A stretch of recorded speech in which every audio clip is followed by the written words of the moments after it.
Sab. Shambhu shook hands with both of them. Sartaj had his usual moment of envy for the iron of Shambhu's grip, for his taut shoulders and his smooth 24-year-old face. Once, the year before, he had leaned back in the booth and raised his shirt and shown them his biscuited belly, the little triangles of muscle rising up to his chest. A waiter brought Shambhu a fresh pineapple juice. He never drank aerated drinks or anything with sugar in it. Been trekking, Shambhu, Katekar said. Going early next week, my friend, to Pindari Glacier. On the red wreck scene of the seat between Sartaj and Shambhu, there was a heavy brown envelope.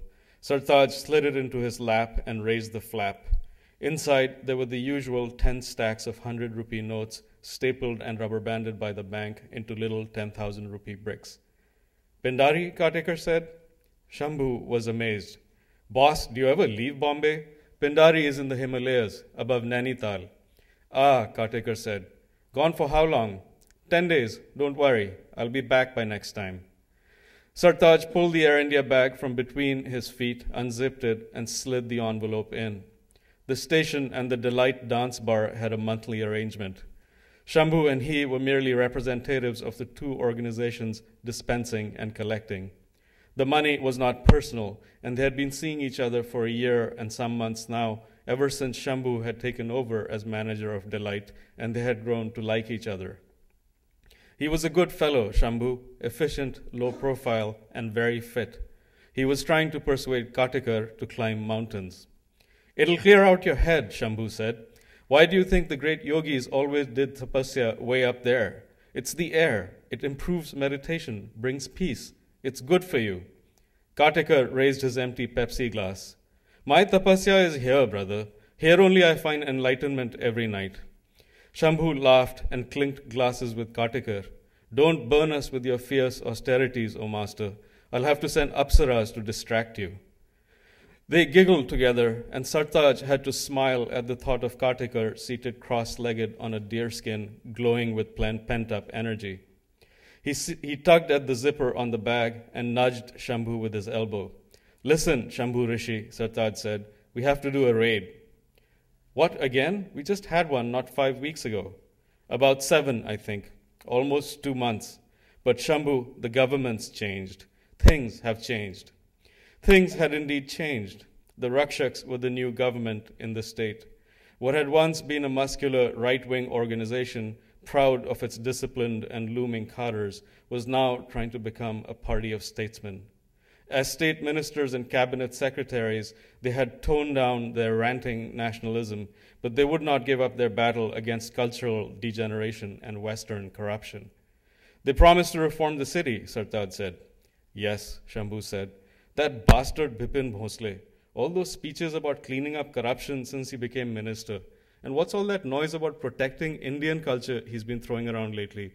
What are we but Indian? And aren't we protecting our culture also? Aren't the girls doing Indian dances? They were doing that exactly, spinning under disco lights to filmy music, quite respectably covered up in cholis and saris, while men held up fans of 20 and 50 rupee notes for them to pick from. But the Delight dance bar as a temple of culture was an audacity that silenced Sartaj and Katekar completely. Then they both said Shambhu together, and he held up his hands.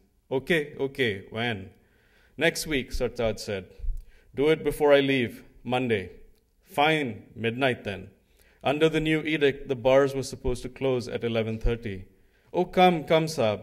You're taking the rotis from the mouths of poor girls. That's too early. 12:30. At least one, please. Have some mercy. As it is, that's half the night's earning gone. One then. But you better still have some girls there when we come in. We'll have to arrest some. That bastard Bhosle. Close down the bars, but what is this new shosha of arresting girls? Why? What for? All they're trying to do is make a living. The new shosha is ruthless discipline and honesty, Shambhu. 5 girls in the van. Ask for volunteers. They can give whatever names they like. And it'll be short. Home by 3:30. We'll drop them. Shambhu nodded. He did really seem to like his girls, and they him, and from what Sartaj heard, he never tried to push his take of the dancers' tips beyond the standard 60%. From the really popular ones, he took only 40. A happy girl is a better earner, he had once said to Sartaj. He was a good businessman.